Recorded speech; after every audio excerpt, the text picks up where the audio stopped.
अब देखिए बच्चों, मैं आपको इसी एक्सरसाइज का 3.2 का क्वेश्चन नंबर 3 का आपको पार्ट्स कराऊंगा। ये आपका कराऊंगा 5th पार्ट। देखिए 5th पार्ट कराऊंगा, 5th और 6th, बाकी आप सेकंड, थर्ड, फोर्थ आप करिएगा। अब देखिए 5th क्वेश्चन क्या है, 5th पार्ट क्या है, बहुत ध्यान से समझिएगा। वो कह रहा है the fraction becomes 1 if 2 is added to numerator. बेटा देखो इसमें न्यूमरेटर है, लेट आपने क्या माना, numerator be x and denominator be Y.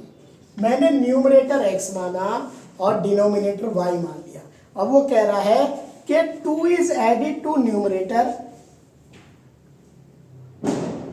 If 2 is added to both the numerator and denominator. अब देखिए अगर हम दो न्यूमरेटर में भी ऐड करते हैं और डिनोमिनेटर में भी, हम दो को न्यूमरेटर और डिनोमिनेटर में दोनों में ऐड करते हैं तो जो फ्रैक्शन है वो 9/11 हो जाता है।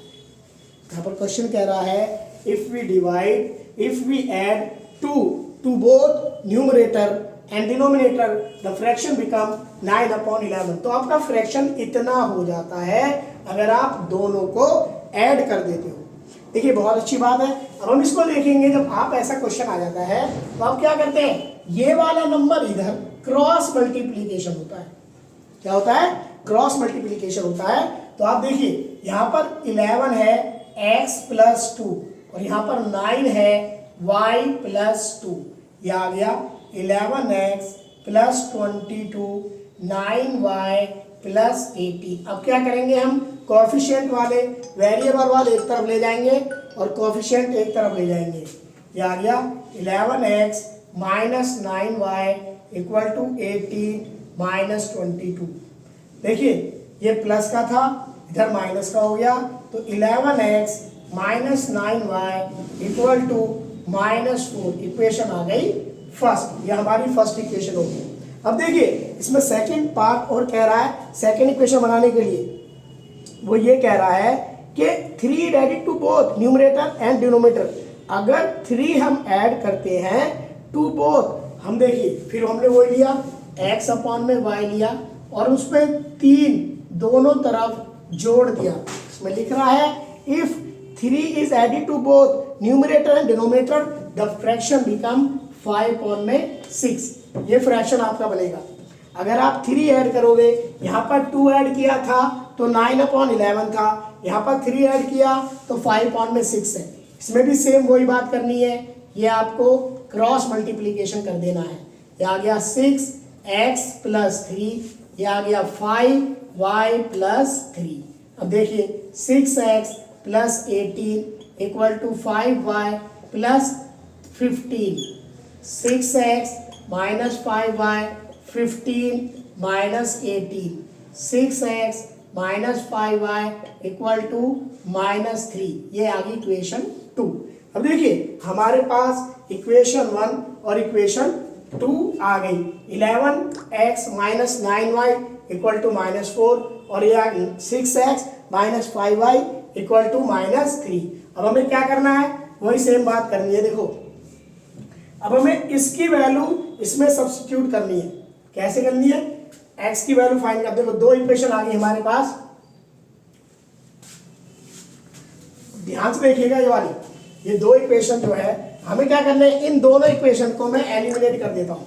देखो एलिमिनेट क्या करते हैं, मल्टीप्लाई, एलिमिनेशन मेथड कर देता हूँ। मैंने आपको समझाया नहीं है लेकिन कर देता हूँ ताकि आप, या आप इसको भी सब्स्टिट्यूशन मेथड से भी कर सकते हैं। इसको आप सब्स्टिट्यूशन मेथड से भी कर सकते हैं। ये जो दो इक्वेशन आई है, पहली equation 11x minus 9y equal to minus 4, equation first आई है।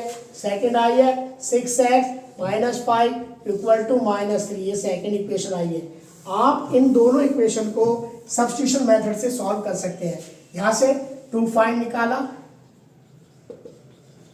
वैल्यू ऑफ x निकाली आपने, तो 11x minus 9y equal to minus 4, 11x equal to minus 4 plus 9y, x equal to -4 + 9y upon में 11। ये अभी इक्वेशन आ गई थर्ड। अब देखिए इस इक्वेशन को आपने किस में रखना, इक्वेशन सेकंड में।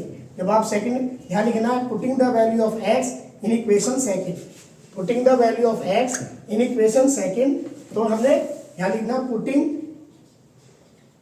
The value of x in equation second.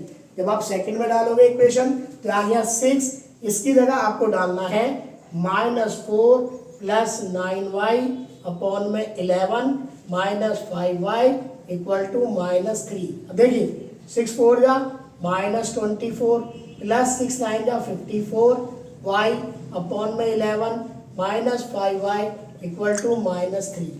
अब यहाँ पर हमने एलसीएम लिया 11, -24 + 54y -55y = -3, -24 -y = -3 × 11, -24 -y = -33, -y = -33 + 24, -y देखिए यहाँ पर 13 में से 4 गए, 13 -4 9 आया, ये आ गया सिर्फ -9, y की वैल्यू आ गई y = 9।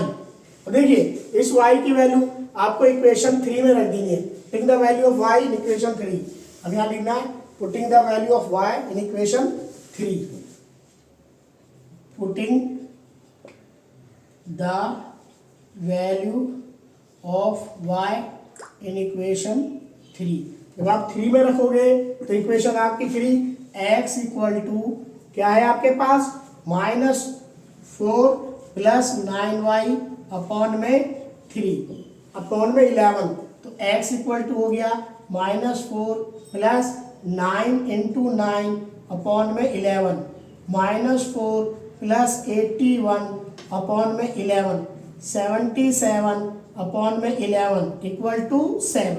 देखिए ये 7 आ गई। अब फ्रैक्शन हो गया, द फ्रैक्शन